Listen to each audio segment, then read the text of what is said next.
Graças a Deus que nos dá vitória por Cristo Jesus. Deus é bom. Deus é justo. Deus é santo. Deus cuida de você. Deus cuida de mim. Deus cuida de nós. E Deus jamais deixará de atender um coração justo. Antes de ler o texto e pregar, intimidade com Deus. E sei que você apresenta aquelas pessoas que você sabe das dificuldades, das necessidades, dos problemas que essas pessoas estão passando, e você as coloca diante de Deus. E eu queria te passar mais 2 nomes, para que você nos ajude também em oração, intercedendo por essas pessoas. Uma é a Ingrid, filha do nosso irmão Marcos, da nossa irmã Rose. Gostaria que você incluísse nas suas orações a Ingrid. A Ingrid está necessitando, está carente das nossas orações, das nossas intercessões diante de Deus. E a outra pessoa é esta moça chamada Renata, que os irmãos conheceram na quarta-feira retrasada aqui na porta da igreja, e que carinhosamente atenderam ela naquele momento, orando por ela, trazendo uma palavra de conforto para ela. E hoje eu tive a oportunidade, juntamente com a irmã Elizabeth, de irmos lá rapidamente na casa desta moça para falarmos algo da parte de Deus para ela. E ela é extremamente carente das nossas orações. E nós, como sempre, precisamos falar a verdade, não é? Renata é viciada em drogas. Renata está com um problema seríssimo. Ela ainda não conseguiu forças para sair desta vida, mas tem a humildade de reconhecer que precisa sair. Teve a humildade de pedir a ajuda de Deus e a ajuda desta igreja. Então eu queria que você incluísse nas suas orações a família da Renata, a Renata, e sexta-feira a irmã Edilene com a equipe também estarão lá fazendo uma visita para esta vida. Amém? Pronto. Irmãos, eu falei uma época sobre esse assunto aqui, mas foi só uma introdução. E esses dias eu estava comentando com alguns irmãos sobre esse assunto, e aí alguém falou: pastor, fala. Não, mas eu já falei alguma coisa. Não, mas o senhor está dando introdução. Fala a respeito desse assunto, que é muito importante. E por isso que eu iniciei com essas falas a respeito da pessoa de Deus, que Ele realmente cuida de cada um de nós. Então eu queria dizer às irmãs, principalmente às mulheres, né, que Deus, Ele respeita o direito das mulheres. Se tem alguém que respeita o direito das pessoas, é Deus. E principalmente o direito das mulheres. E aí, fazendo assim um apanhado sobre tudo o que está acontecendo no mundo, e principalmente lá na região da Ásia, especificamente lá no Afeganistão, eu me lembrei realmente que esta passagem tem uma conexão com estas coisas. Ou seja, que Deus respeita o direito das mulheres. Jesus também. O Evangelho de Lucas, por exemplo, o Espírito Santo deu capacidade a Lucas para mostrar ao mundo o quanto Deus honra, o quanto Jesus ama e respeita as mulheres. Se nós tivermos um olhar atento ao Evangelho de Lucas, nós vamos perceber que Jesus enaltece as mulheres no Evangelho de Lucas.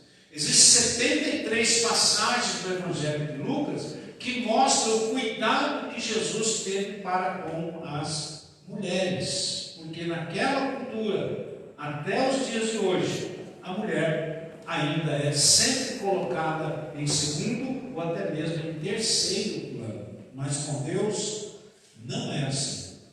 Gostaria que os irmãos acompanhassem comigo a leitura de Números, capítulo de número 27, dos versos 1 ao verso de número 11. Os irmãos que estão em casa, que não puderam vir ao culto também, Deus abençoe, que o Senhor esteja aí no seu lar, na sua casa, abençoando você e toda a sua família. Números, capítulo de número 27.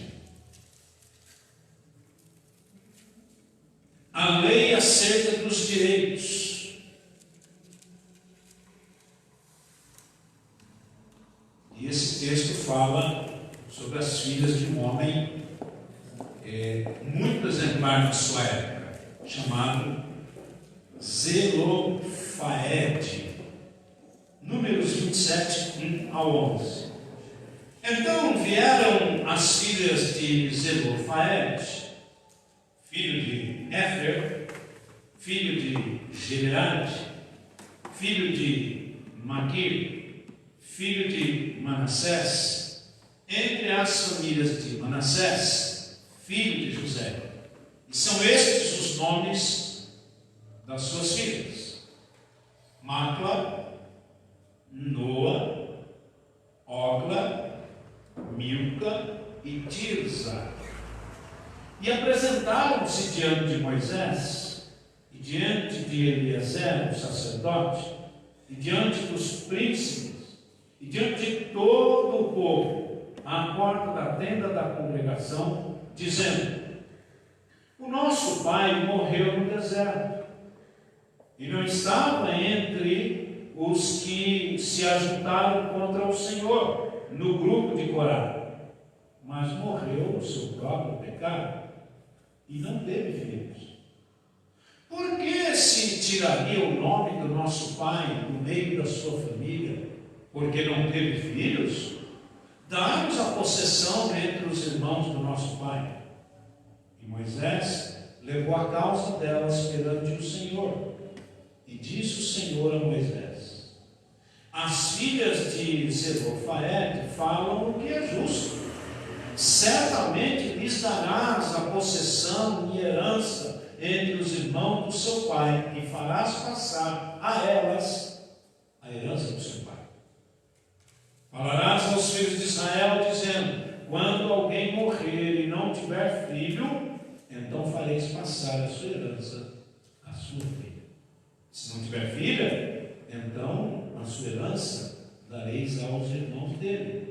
Porém, se não tiver irmãos, dareis a sua herança aos irmãos do seu pai.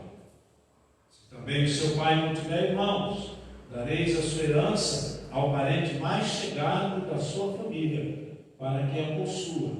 Isto aos filhos de Israel será prescrição de direito, como o Senhor ordenou a Moisés. Que maravilha, não é?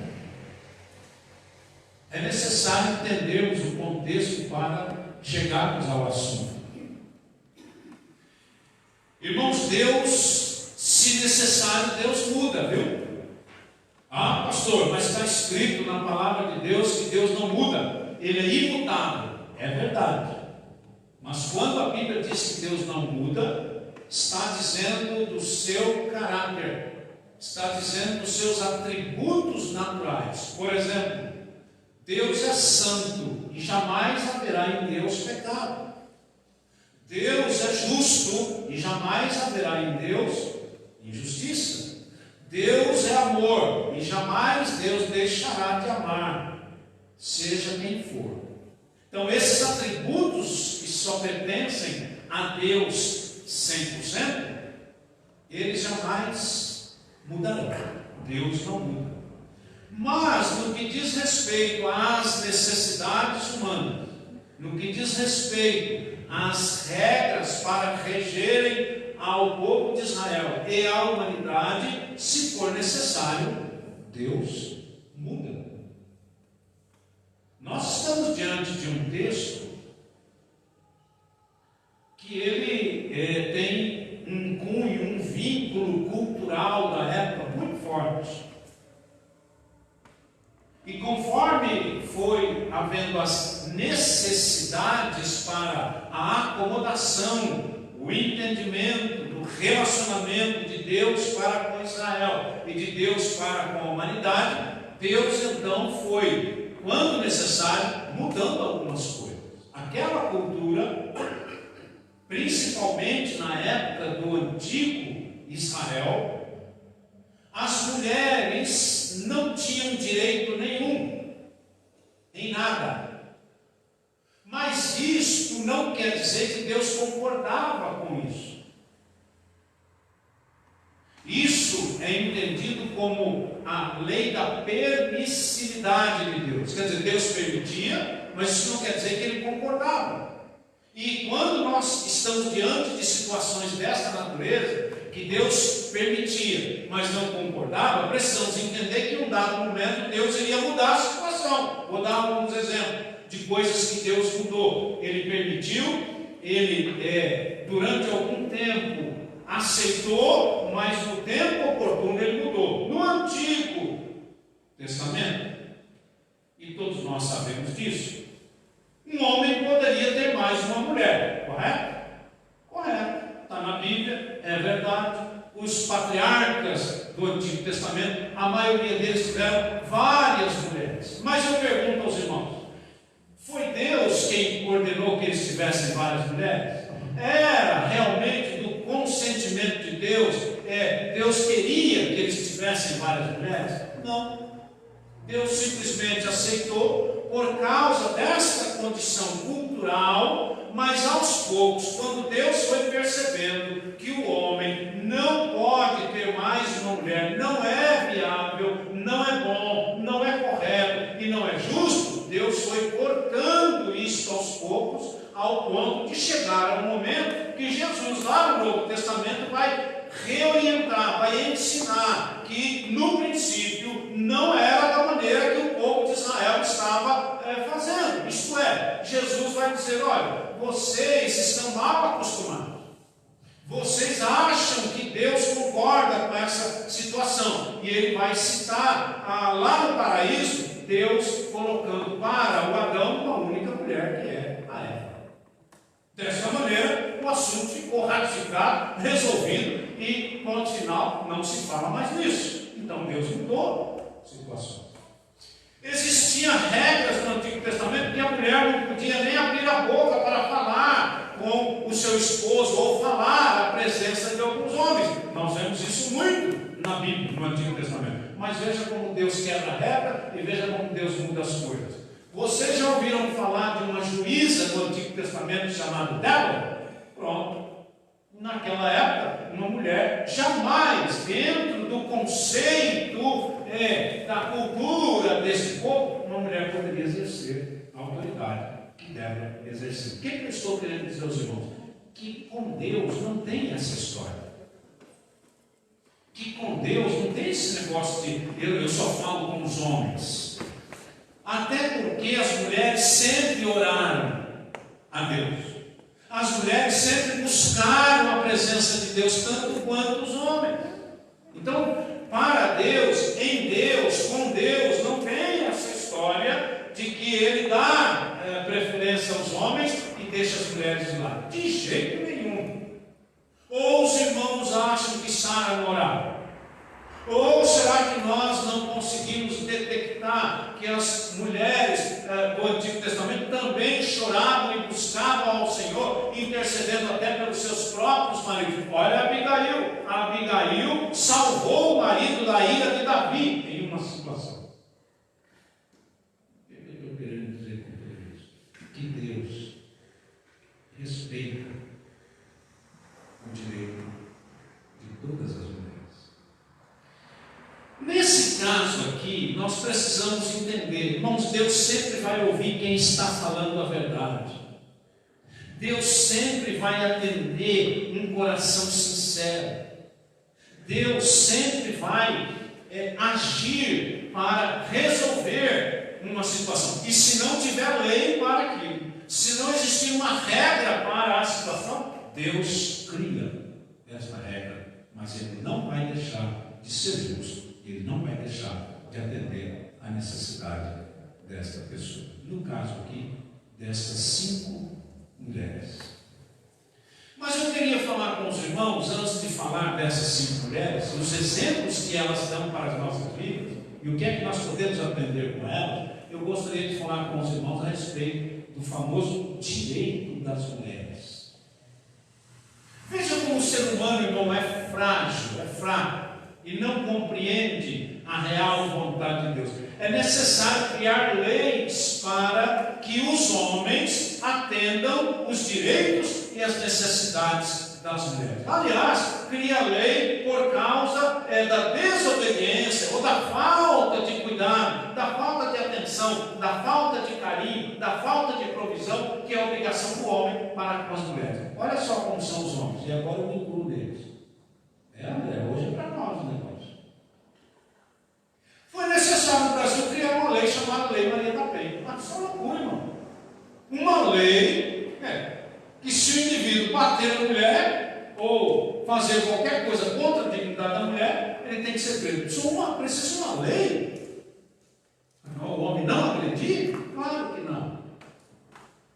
Quem faz isso não tem honra. O homem que faz isso não é digno de ser chamado de homem. Porque a Bíblia nos orienta que um dos primeiros papéis do homem é ser protetor e dar todo o carinho e atenção para a sua esposa, para a sua mulher, ou para qualquer outra mulher. Então veja, esses direitos das mulheres referem-se justamente às reivindicações das mulheres que foram ficando para trás, que foram sendo deixadas de lado. Então, em muitos países, hoje, em alguns lugares, esses direitos eles já estão institucionalizados, isto é, já se criou leis, já se criaram regras para que mude-se o comportamento, mude-se os costumes dos homens em relação às mulheres. Só que a Bíblia já ensina isso e já fala isso a milênios. Então, existem nações, existem povos, existem homens até os dias de hoje que não só não respeitam os direitos que as mulheres têm, como as proíbe de exercer qualquer atividade. E aí, eu lembro, meus irmãos têm acompanhado, e não é só o Afeganistão, são muitos países daquela região da Ásia que agem contrária à palavra de Deus e contrária ao direito das mulheres. Hoje eu estava lendo um documentário da atual situação. 70% das mulheres no Afeganistão estão sendo encarceradas pelos seus maridos dentro de casa. A Talibã baixou uma lei que proíbe as mulheres, enquanto a situação não se acalmar, não vai se acalmar nunca nesse caso, mas enquanto eles não decretarem as regras e as normas para o atual país, as mulheres estão proibidas de sair de casa. Então isso é simplesmente um absurdo. Então, minhas queridas, deem glória a Deus, deem graças a Deus por vocês, por nós termos nascido num país livre, e dê graças a Deus que o teu marido é um servo do Senhor, é um crente, é fiel, e ele faz muito mais do que é exigido pela sociedade, pelas autoridades, pelas leis. O seu marido é um homem de Deus, e como homem de Deus lhe trata com carinho, com respeito, com dignidade, e isso é muito importante, porque essas mulheres daquela região não têm o direito delas para exercer, é tirado esse direito. Então a Bíblia relata a história dessas 5 mulheres. São 5 filhas de Deus, são 5 moças que com certeza também buscaram a Deus, e dentro daquela cultura existia esse problema. Era um problema cultural, era um problema do momento, era um problema histórico para elas. Ou seja, naquela cultura, as filhas, mulheres, não tinham direito de ficar com a herança do pai. Olha só que situação. Seria mais ou menos, deixa eu me colocar como exemplo. Então, vamos supor que eu não tivesse o meu filho Daniel, que é o mais velho, vamos supor que eu tivesse só a Daniel e a Rafael, e eu morro, e as minhas duas filhas com a Miriam não têm direito da minha casinha lá de Itapá, não tem direito. Dentro daquela cultura, a mulher não poderia assumir a frente da casa e nem as filhas mulheres, segundo a cultura da época, só os homens. Por isso, quando nós vemos na Escritura que naquela época os homens ficavam orando e pedindo a Deus para que o primeiro filho que nascesse fosse um homem. E quando nascia uma mulher, eles reclamavam com a esposa: olha, você me deu uma filha, em vez de me dar um filho. Mal sabiam eles que quem define o sexo não é a esposa, não é a mulher, é o homem. Mal sabem eles, né? Então, se tem alguém aqui que não sabia, tem que saber. Quem define o sexo da criança é o DNA do marido, do homem. Não tinha culpa de nada. Mas vamos caminhar. Então, veja só, essas 5 moças, elas foram, então, precursoras de algo que, na época, era impensável. Não era normal, elas não poderiam ficar com a herança do pai dentro daquela cultura. Tanto é verdade que em todo o Antigo Testamento, estas 5 moças ficaram conhecidas como as filhas da herança. Quando se falava de herança em Israel no Antigo Testamento, pós-morte do pai, pós-morte do homem da casa, todo mundo se lembrava do caso dessas 5 filhas de Zelofehad. Porque foram elas quem chamaram Moisés para a conversa. E antes de chamar Moisés para o diálogo, eu tenho certeza, elas oraram a Deus, pediram a orientação de Deus, e Deus disse: pode ir lá conversar com Moisés, que as coisas vão se ajeitar. Ou seja, irmãos, Deus sempre vai agir com justiça. Olha só o que é que o texto diz. O texto nos mostra que o pai delas morreu na travessia dos 40 anos lá no deserto. O pai delas morreu. E o texto vai dizer que elas vão chamar Moisés e vão dizer assim: olha, nosso pai não morreu no pecado de Corá. O que é que a Bíblia está querendo dizer com isso? Havia um grupo de hebreus que desde a saída do Egito ficavam causando intrigas entre o povo e Moisés, que era o líder. Ficavam fazendo as chamadas panelinhas, os grupos, fofocando, causando intriga, instigando o resto da nação para ir contra as regras, as leis, as normas e as orientações de Moisés. Tanto é que Deus vai entrar com justiça contra esse grupo e a terra vai engolir essa turma lá de Datã, Abiram e Coré. Mas o Zelofehad não estava nesse meio. E então a sua filha mais velha vai dizer: o nosso pai morreu no seu pecado. O que ela está querendo dizer? Nosso pai morreu de morte natural. Ele não era alguém que estava envolvido contra Moisés. Ele não estava envolvido nessas rebeliões que foram feitas contra o Senhor. Na verdade, Moisés era só o representante. E elas então vão. Mas olha só, olha a árvore genealógica dessas mulheres.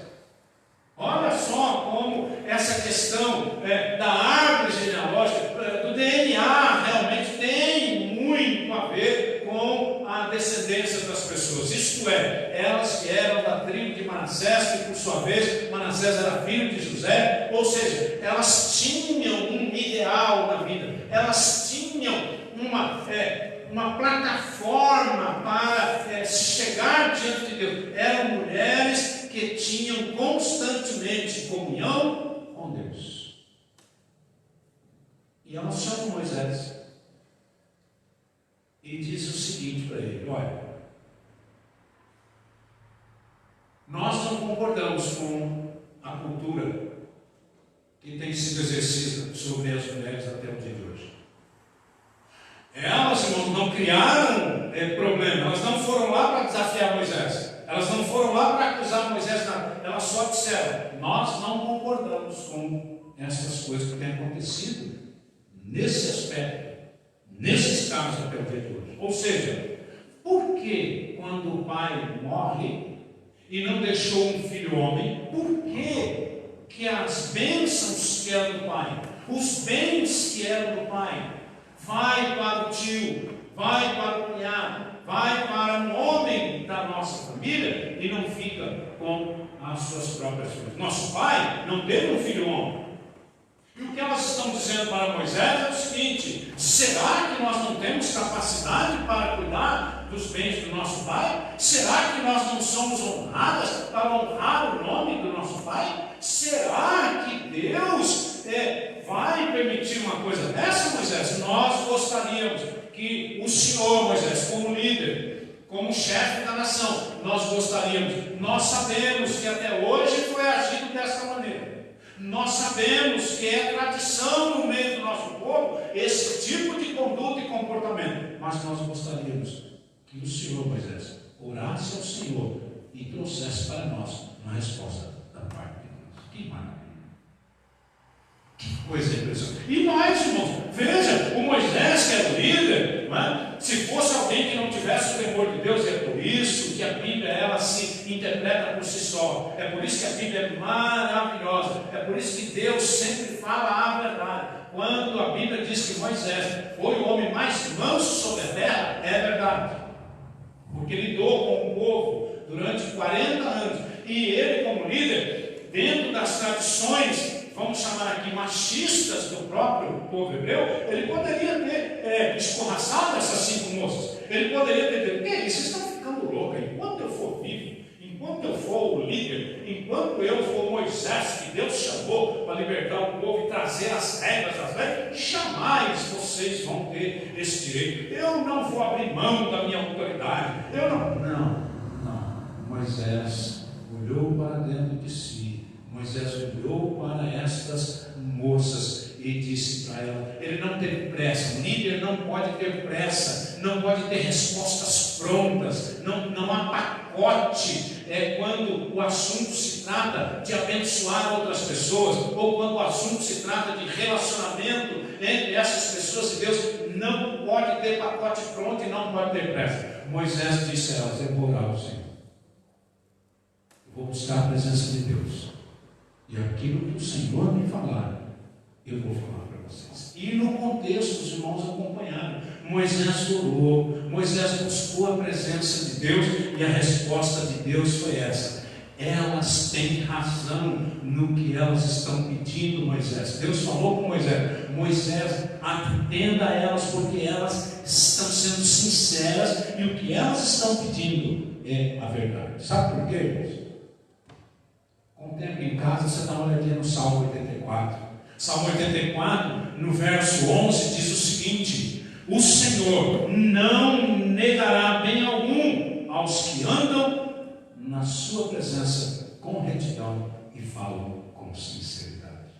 Deus jamais vai deixar de atender a necessidade de alguém. Então, elas vão diante de Moisés e fazem esse pedido. E Moisés ora ao Senhor, Deus dá a resposta, e ele volta para conversar com elas. E eu então quero agora contextualizar para as nossas vidas, mas não sem antes passar aos irmãos o significado do nome de cada uma dessas moças. E esses significados têm muito a ver com a minha vida, tem muito a ver com a sua vida, tem muito a ver com o nosso ministério, tem muito a ver com o nosso relacionamento com Deus, tem muito a ver com os compromissos da igreja de Jesus para com Deus, e é com elas que nós podemos aprender muitas coisas. O primeiro nome, que é a Macla significa confiança. Macla é o significado de uma pessoa, ou seja, o nome tem como objetivo mostrar que, seja homem, seja mulher, é necessário confiar em Deus, confiar na justiça de Deus, confiar no amor de Deus, confiar na provisão de Deus. Elas não foram lá confiando em Moisés, elas não foram lá confiando em si mesmas, elas não foram lá confiando que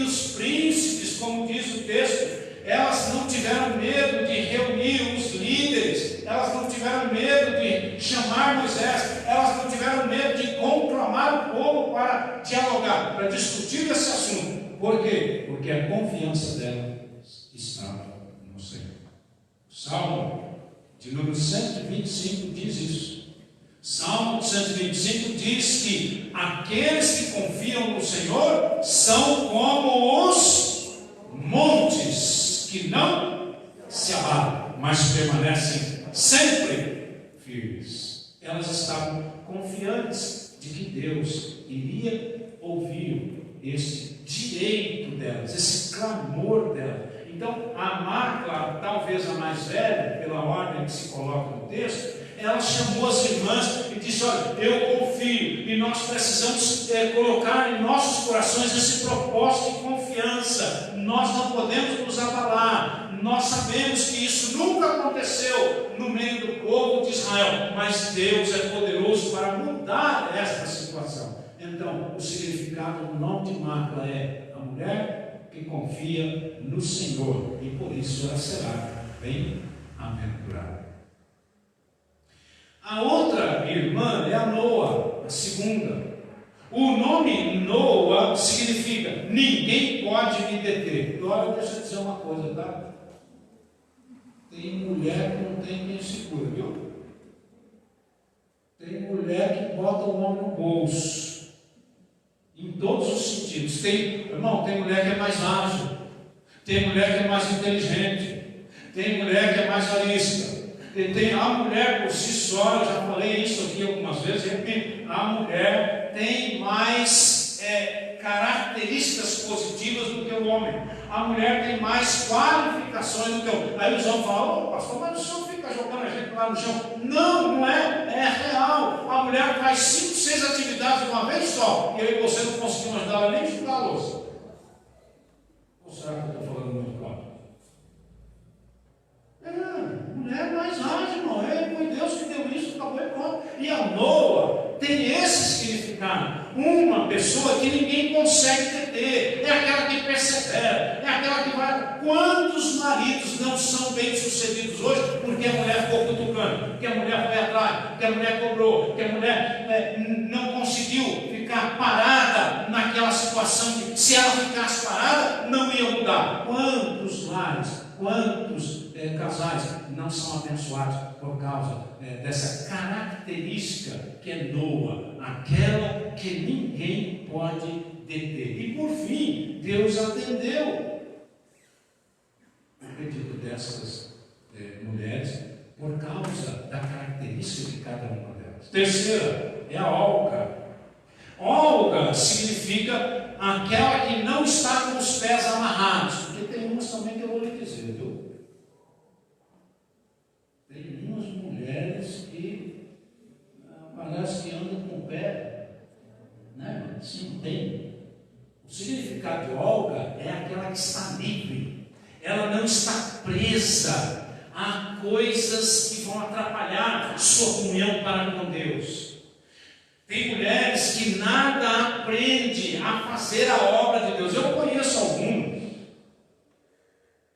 que, enquanto o marido sai para trabalhar, ela cuida da casa e ainda faz a obra do Senhor. Eu conheço esposas que o marido dá um valor para ela por mês, por ela não estar trabalhando fora, porque já em casa a mulher trabalha muito mais que o homem, mas há alguns maridos que são abençoadores, que são compreensivos. Acho que até uma mulher faz isso, mas não, né?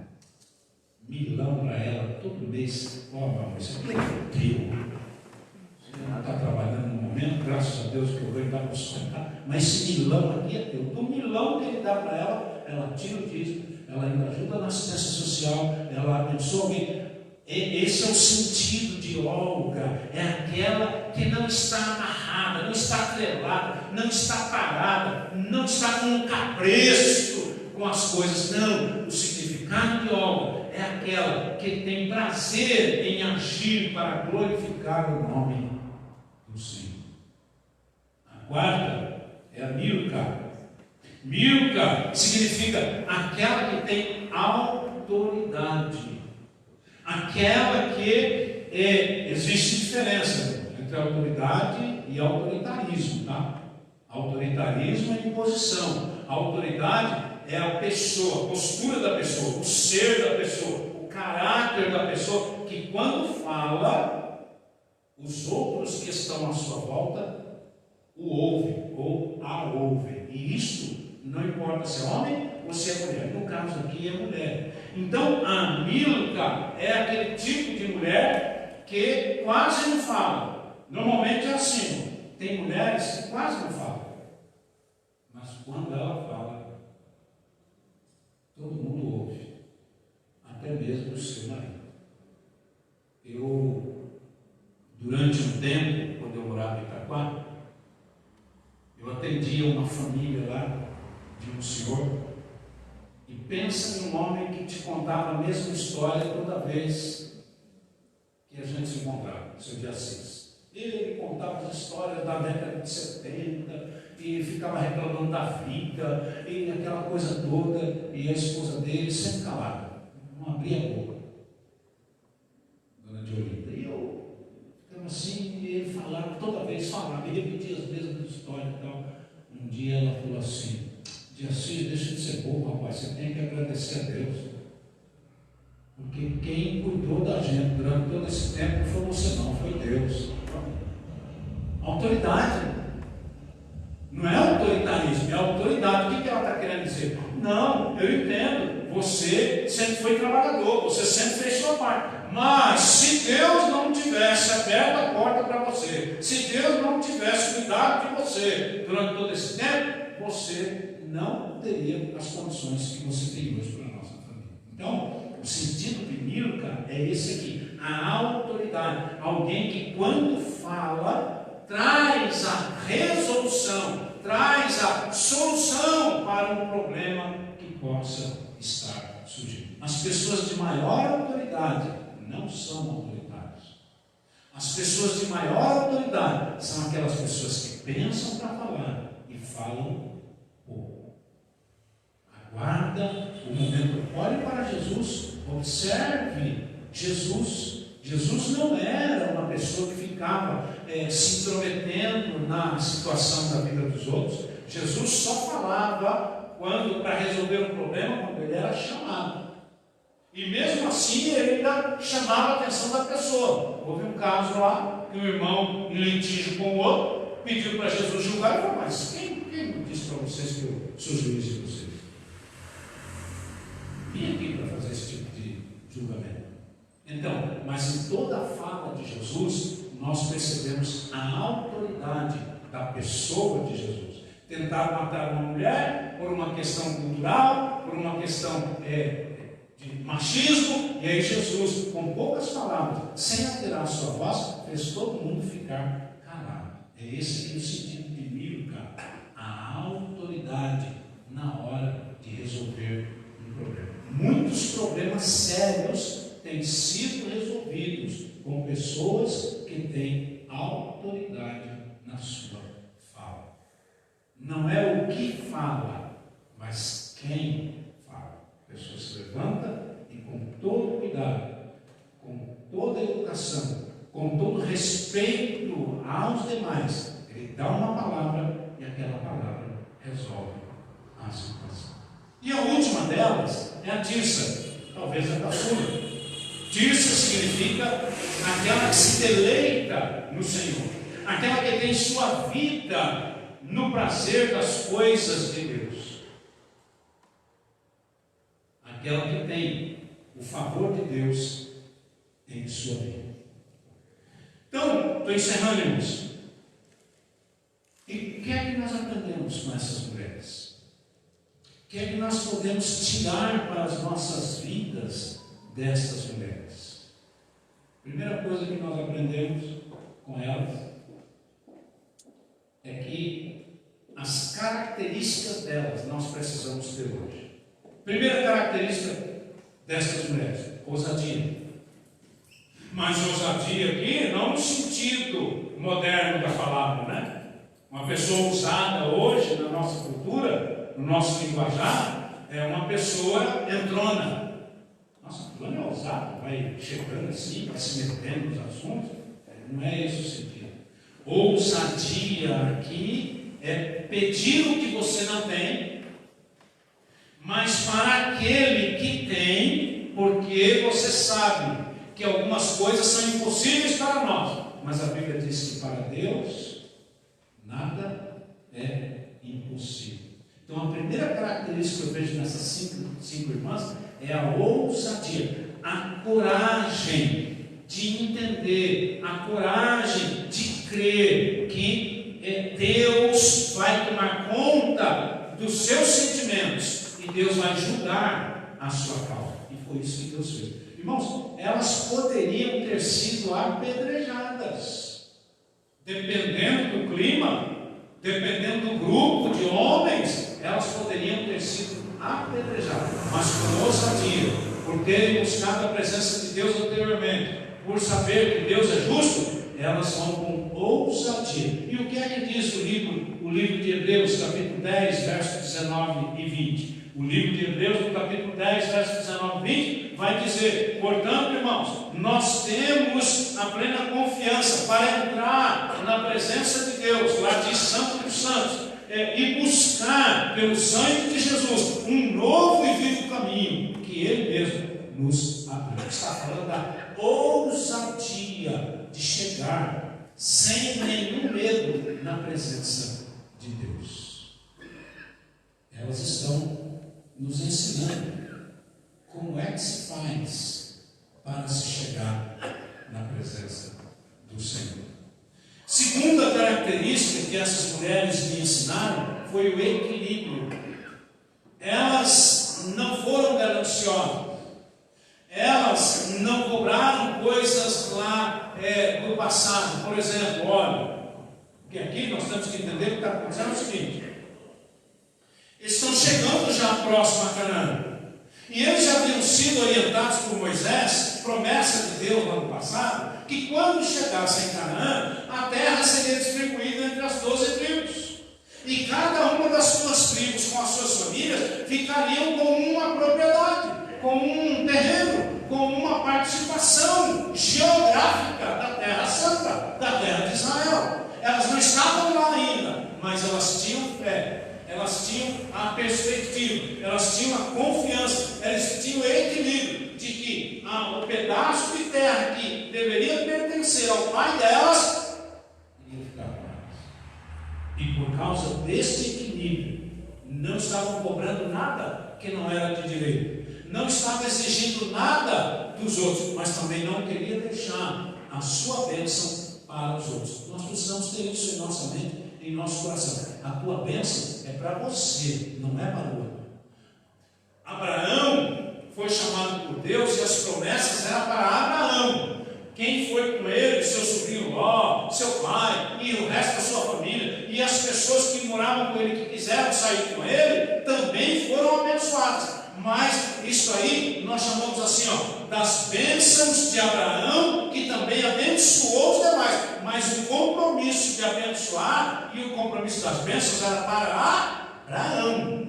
O que é que a Bíblia está ensinando para nós aqui? Que Deus te abençoa, e te abençoa tanto que quem estiver ao seu redor, quem estiver ao seu lado, será abençoado também por causa da tua presença, por causa do teu jeito de ser, por causa da tua fidelidade para com Deus. Então,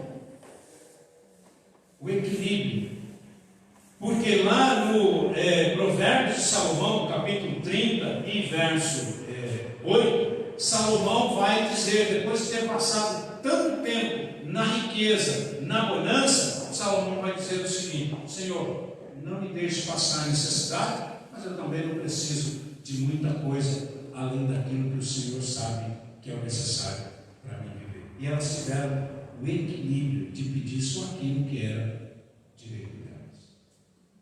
Terceira característica: essas mulheres eram cheias de fé.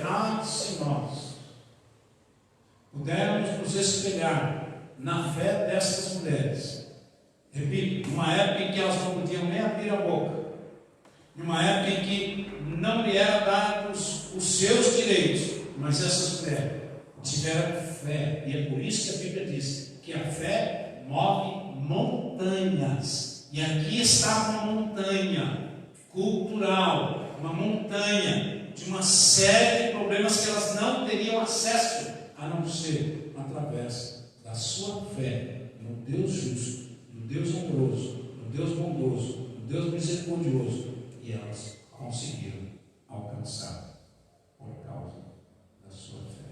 Quarta característica, estou terminando. Essas mulheres foram cheias de expectativa. Deixa eu perguntar, como é que está a nossa expectativa em relação à obra de Deus? Como é que está a sua expectativa em relação aos seus filhos, à sua família? Como é que está a sua, minha, nossa expectativa nas promessas que o Senhor tem feito a mim e a você? Minha e sua expectativa estão vivas ainda?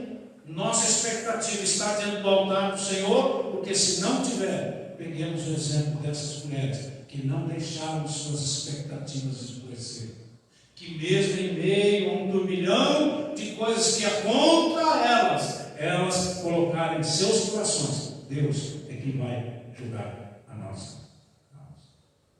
E eu concluo dizendo aos irmãos que nós precisamos agir como essas mulheres. Precisamos, se não temos, adquirir estas características. Precisamos que nós, em dado momento da nossa vida, precisamos ser ousados. Em outros momentos precisamos ser equilibrados. Em outros momentos nós precisamos ter fé. Em outro momento nós precisamos ter expectativa. Em outro momento nós precisamos respeitar as autoridades constituídas. Em outros momentos nós precisamos ter confiança e ânimo nas promessas de Deus. E misturando tudo isso, nós conseguiremos vencer o mundo, vencer a nós mesmos, vencer o inimigo e estar sempre aos pés do Senhor, porque Ele respeita o nosso direito, Ele respeita o direito das mulheres. Amém? A partir daqui, em Israel e no mundo todo, mudou-se o conceito de herança para as mulheres, ao ponto de hoje ser, graças a Deus, o contrário, principalmente no Brasil. Quando mora o chefe da casa, como foi o caso do nosso amigo, irmão pastor Daniel, a primeira pessoa que tem direito a metade dos bens, aleluia, é a mulher. A outra metade é dividida entre os filhos. Ou, se de antemão, antes da morte, ele fez testamento, então não vai ser dividido para quem ele fez. Mas não sendo assim, a lei é clara: metade dos bens fica para a esposa e a outra metade é dividida para os filhos, independente de ser homem ou mulher. Então veja que a Bíblia é a verdade, a Bíblia é a palavra de Deus, e Deus jamais vai ser injusto. Que Deus abençoe toda a igreja, que Deus abençoe as mulheres, e fiquem tranquilos, porque Deus jamais deixará que a injustiça alcance a sua vida. Vamos orar? Agradecer ao Senhor? Então, já foi avisado, como já sabem, o pastor está de férias, mas nós continuamos aqui, ajudando naquilo que é possível e necessário. Quarta-feira temos um culto aí a partir das 19h30, se você puder vir, venha. E não esqueça de orar pelas famílias que ainda não estão conseguindo chegar à igreja devido à pandemia. Não descuidem, quando os irmãos do louvor vêm, nós vamos orar. Não descuidem, continuem nesta precaução necessária, mas sempre com a nossa visão e a entrega das nossas vidas nas mãos do Senhor. E quem cuida de nós é Deus.